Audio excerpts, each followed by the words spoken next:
Well, as you know, the Days of Deepening Friendship blog is geared mainly for women. Right. But I know that any woman who is interested in her own spiritual life is generally interested in the spiritual health of the men in her life. Absolutely. So if you could give us some idea, how can those of us who are on the Days of Deepening Friendship blog, what might we do to support the men that we care about? One of the things is we're so awkward, as Tom was saying, about this stuff. And of course, in the first wave of the men's movement, the media was making fun of men drumming in the woods and all sorts of other things. And we make fun of things we don't understand. Men don't need much to get real shy and pull back. But if we have a woman in our lives that we really respect, and she can gently encourage us and say, you know, why don't you look into that? Why don't you go ahead and, that might be good for you. Go ahead. I mean, I think just a little encouragement and a little respect, it goes a long way. We may not know what we're doing, but we probably have good inclinations. And with the work that Richard's doing and others, we might get there.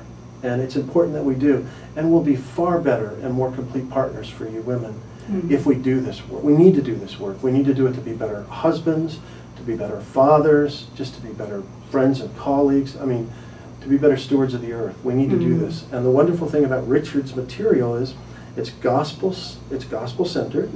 And you know, the thing I've been amazed about of late, Tom, is how we take one of these readings and we think there's like one thought in there, and I'm like breaking it up into 3 or 4, and I realize it's the richness of the gospel as Richard lives it, and there's just so much there. But I think we really want to be better men, and of course, many of us want to be better men for the women in our lives. I mean, that's a real starting point for us. And I'm a frequent lurker, dropper in on the Days of Deepening Friendship, and I so admire the work that you and the community you've gathered are doing. It's very edifying for me, and the questions you raise are always right on target, and the responses are so rich. And so my feeling is that the women who are part of that community probably don't need a lot of coaching on how to do, you know, how to help the men in their life well. But I think Joe's absolutely right. Men can be very gun shy about this, and just to treat with respect any movements we make in that area. And to, you know, to not make fun of it. I think it couldn't.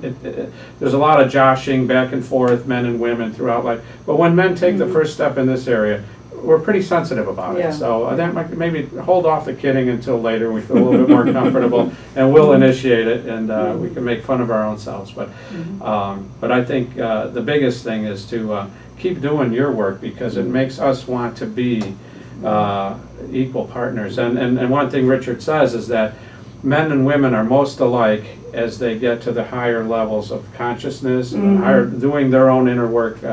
And the more we do that work, the more we can really meet each other. And it's that sounds like an exciting prospect for me. Me too. Well, we're going to do our best to direct some male traffic your way to Men on the Journey.